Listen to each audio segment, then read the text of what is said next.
हमारे चक्रधर जी को सुने। मंच आपको सौंपती हूँ। सुनील चक्रधर जी। नमस्कार जी, मैं सुनील अशोक चक्रधर। मैं व्यंग करता हूँ और हास्य भी करता हूँ। आज आपने इतने बड़े बड़े कवियों को यहाँ बुलाया है। इतने बड़े बड़े कवियों को इतने छोटे से मंच पर कौन बुलाता है? अजी हम बुला लेते हैं। आपने बुलाया, इसका आप कहते हैं इसे आभार। आज की मेरी कविता का शीर्षक है राष्ट्रभाषा। श्री मान जी से बोली मिसेज निधि, बच्चों को हिंदी सिखाऊं किस विधि। जानती हूँ कि बिना हिंदी में गति लाए इन्हें कोई भारतीय संस्कृति कैसे समझे। अमेरिका में रहते हैं। छोटे ने पूछा, माँ ग्लोबल वार्मिंग को हिंदी में क्या कहते हैं?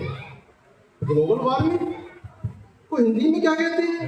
तो मैंने कहा, ग्लोबल वार्मिंग शब्द है बड़ा साइनिंग, चार्मिंग, सर्वाइविंग। ग्लोब शब्द हिंदी में भी ग्लोब है, इसका किस पर क्षोभ है? अगर लाई जाए थोड़ी और नरमी तो कर लीजिए ग्लोबल गर्मी। ग्लोबल गर्मी में अनुप्रास है, गा भी सकते हैं ग्लोबल गर्मी, बोलने में भी न्यूनतम प्रयास है। देखिए ये शब्द चल जाएगा, ये बता दीजिए बेटे को। ये बोली, पर ये हिंदी का नहीं कहलाएगा। अभी भी नहीं मानी, हिंदी का नहीं कहलाएगा। अच्छा, हम समझ गए कि वो कैसी बनावट चाहती है और शब्दों की कैसी बनावट चाहती है। तो मैंने कहा कि फिर नोट करिए, जो शुद्धता आप चाहती हैं 5 मिनट का वक्त दीजिए, मैं आपको सब बना के बताता हूँ। तो श्रीमान जी बोले, फिर नोट करिए, शुद्ध हिंदी से अपनी डायरी भरिए। अब ग्लोबल वार्मिंग के जो शब्द बनाए वो सुन लीजिए।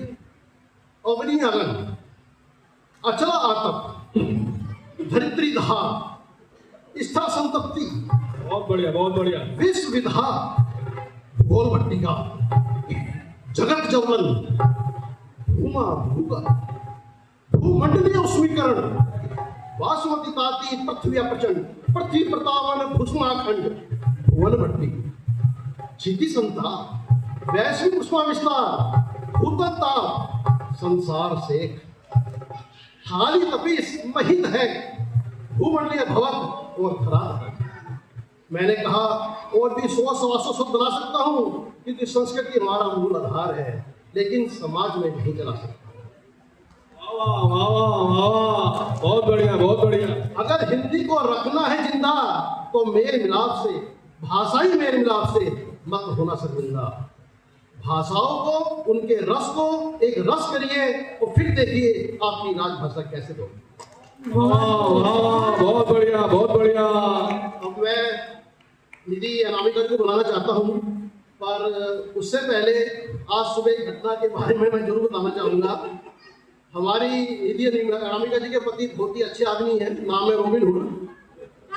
आज सुबह इनको यहाँ आना था, मैंने इनको फोन किया कि पूछा, कहाँ हो भाई? बोले, भैया 3 घंटे से शीशा लेकर खड़ा हूँ।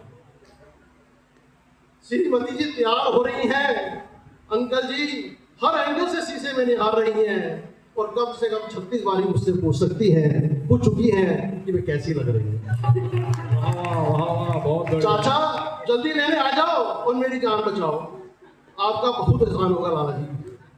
मैंने कहा, भाई सारी आज ही निकालने का क्या? कभी भैया, कभी अंकल, कभी चाचा, तो कभी लाला जी। पर यह सत्य है, जब आदमी मुसीबत में होता है तभी रिश्तेदार याद आते हैं। वाह वाह वाह, बहुत बढ़िया। वरना तो सब हवा हवाई है।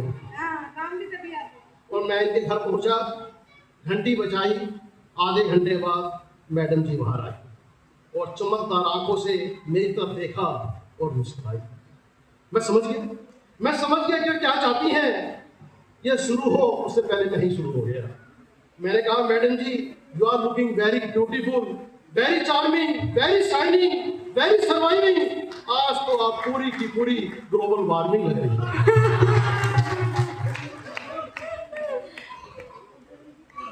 आप देख रहे हो आज कितनी गर्मी बढ़ गई है और सारी गर्मी कहाँ से आ रही है। और पीछे पीछे इनके पति देव जी इनका बैग लेकर प्रकट हुए। उनकी हालत देखकर इस सताए हुए पतियों की प्रजाति के लिए वे अपनी आखिरी 4 लाइन सुना। हमारे हिंदुस्तान की महिलाएं कमाल की होती है, सब कमाल की होती ये बचत पर विश्वास है, ये बचत पर विश्वास रखती है तो कपड़े हमेशा खरीदती है, कपड़े हमेशा खरीदती है, लेकिन पहनने के लिए इनके पास कुछ नहीं होता, पहनने के लिए इनके पास कुछ नहीं होता है, फिर भी तैयार होने के लिए घंटों घंटों लगाती है और घंटों घंटों तक तैयार होती है, इसके बाद भी इनको लगता है ये खूबसूरत नहीं लग रही है। जब इनको पता है ये खूबसूरत नहीं लग रही है, फिर भी ये चाहती है कि पुरुष इनकी तारीफ करे। मतलब पुरुष पैदाइशी झूठा नहीं होता है, इनको एक सोचे समझी के साथ इसके तहत झूठा बनाया जाता है।